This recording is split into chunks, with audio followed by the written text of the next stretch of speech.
2012. This is our Friday happy hour. Two things about today. First of all, it's an anniversary, so happy anniversary to my wife for 28 years. But this show is not an anniversary show. This is a birthday show. This show is dedicated to our son David, who in a couple of days will turn like 26-ish. I don't remember. Now, I asked David, what would you like us to show? You want a food show or you want a drink show? He went with a drink show. Okay, and then he said his drink is a Vesper. And I said, I have no idea what that is, but I looked it up, and this is what it is, guys. Vesper comes from the book, the James Bond book, Casino Royale, written in 1953 by Ian Fleming. And the drink is actually named after James Bond's love interest, Vesper Lynn. So, this is a James Bond drink, which probably explains my son and his love of reading, explains why he chose this drink. This is also a 3-part drink. Okay? It's going to have 3 parts of gin, 1 part of vodka. Yes, I knew that. And then a half a part of what they call an aperitif wine. Okay? In this case, we're using a Daubonnet, but an aperitif wine would be a very fruity, strong wine that you're going to drink before your meal. Now, why did I tell you it's in 3 parts? Because it's easier to figure out how much you're going to make for more than one person if you know that you just have to make it in 3 parts. So we're going to make one for one person. It's not going to be a big drink for me because I don't drink a lot. But here we go. First thing we are going to use is a nice dry gin. Okay? This is a Beefeater London dry gin. We're going to use 3 ounces. 3 ounces, guys. Which means it's going to be a lot. I'm sorry. Look what I did wrong. I was going to pour straight into the glass. How silly of me.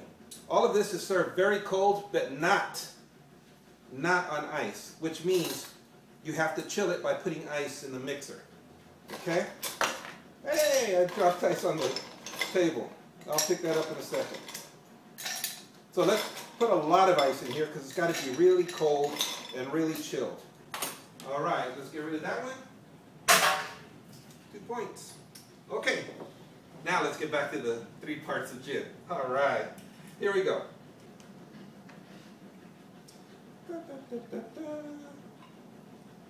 1 ounce, 2 ounce.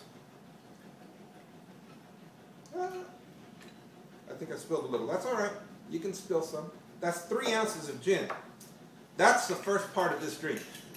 The next part is 1 part of vodka. Okay, this vodka is very cold already, but it's not cold enough that you can't use ice to mix this. So 1 part would mean if I had 3 ounces of that, that means 1 ounce of this. Okay, almost. There you go. The funny thing about this drink is there's nothing in it to offset the alcohol.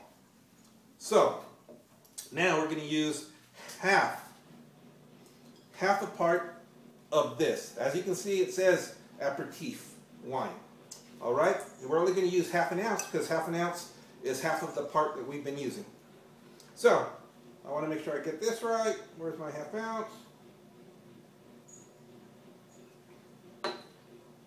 My half ounce.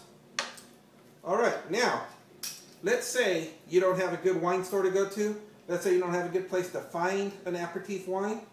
The other thing you can use, guys, is a vermouth. This is a vermouth. Although using a vermouth makes this more of a martini than it does a Vesper. But it is the same basic drink. So if you can't find the aperitif wine, you can use a vermouth. And frankly, if they don't have the aperitif wine at your finer bar establishments, then they're using vermouth. Okay? Now, you're supposed to shake this until it is very, very cold. Okay? Now, this is nice and cold, but before I serve it, let me show you what else we need.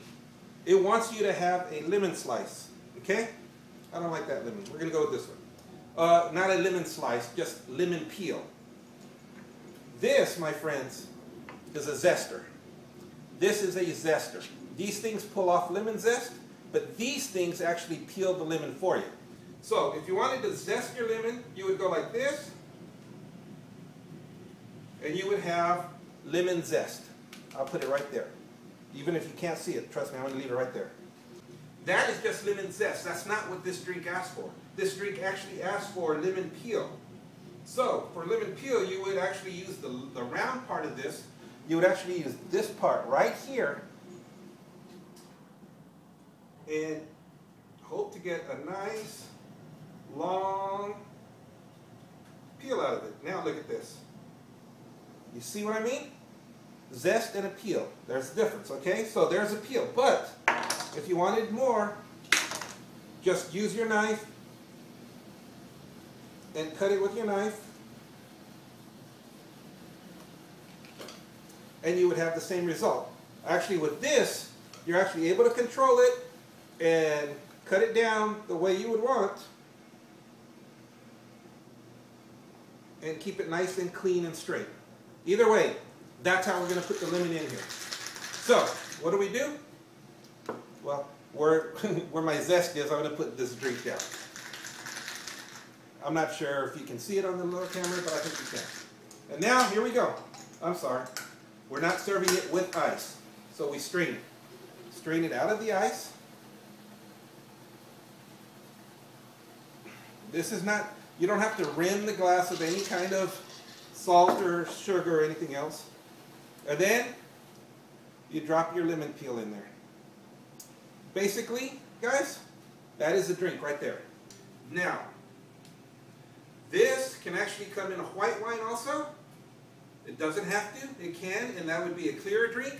This is fine the way it is. Like I said, if you needed to go, you can also use vermouth. This is a clear vermouth, and that would be a much clearer drink. Guys, this was for my son David. Happy birthday, David.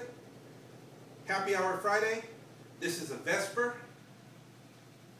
I'm Chef Mick, cooking for the boys live. If you know how to cook, you can marry for looks. Peace and love. Peace and love.